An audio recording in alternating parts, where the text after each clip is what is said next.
ഞങ്ങളിപ്പോൾ ഉഹദിന്റെ താഴ്വരയിലാണത്. ഇവിടെ കണ്ടെടുത്ത ജബലുറുമാത്തി എന്ന് പറയുന്ന പർവ്വതമാണ്. അബ്ദുല്ലാഹിബിൻ ജുബൈർ റളിയല്ലാഹുവിന്റെ നേതൃത്വത്തിൽ 50ഓളം അമ്പേറ്റ് വ്യത്യസ്തരായ ആളുകളെ നിർത്തിയ സ്ഥലമാണത്.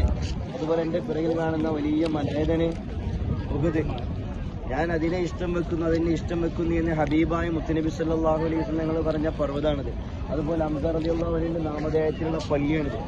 ഈ കാണുന്ന പള്ളി, ഈ കാണുന്ന കെട്ട് കാണണ്ടേ, ആ കെട്ട് അതിന്റെ ഉള്ളിലാണ് ഹംസ റളിയല്ലാഹു അൻഹു, അസദുല്ലാഹ് ഹംസത്തുൽ ഖറാർ റളിയല്ലാഹു അൻഹു അന്ത്യവിശ്രമം കൊള്ളുന്നത്. അൽഹംദുലില്ലാഹ് ഞങ്ങൾ ഹാജിമാരൊക്കെ ഇവിടെ വന്നു സിയാറത്ത് കഴിഞ്ഞു. അതുപോലെ ഇവിടുന്ന് ഇങ്ങനെ നോക്കിയ ഹറമിന്റെ പുറത്തുള്ള ജബൽ ജുഹഫ പർവ്വതം കാണും. ഒന്ന് സൂം ചെയ്താ ദജ്ജാൽ ഇറങ്ങുന്ന പർവ്വതം എന്ന് പറയപ്പെടുന്ന ജബൽ ജുഹഫ, അതിന്റെ മേലെ സൽമാൻ രാജാവിന്റെ കൊട്ടാരം കാര്യങ്ങളൊക്കെ ഉണ്ട്. ആ പർവ്വതം നമുക്കിങ്ങനെ കാണാം ഇൻഷാ അല്ലാഹ്.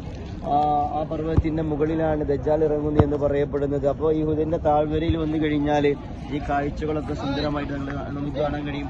അല്ലാഹു സുബ്ഹാനഹു വ തആല ഈ മണ്ണിലെത്താൻ നമുക്കൊക്കെ തൗഫീഖ് നൽകി അനുഗ്രഹിക്കുമാറാകട്ടെ. ആമീൻ. അസ്സലാമു അലൈക്കും വറഹ്മത്തുള്ളാഹി വബറകാതുഹു.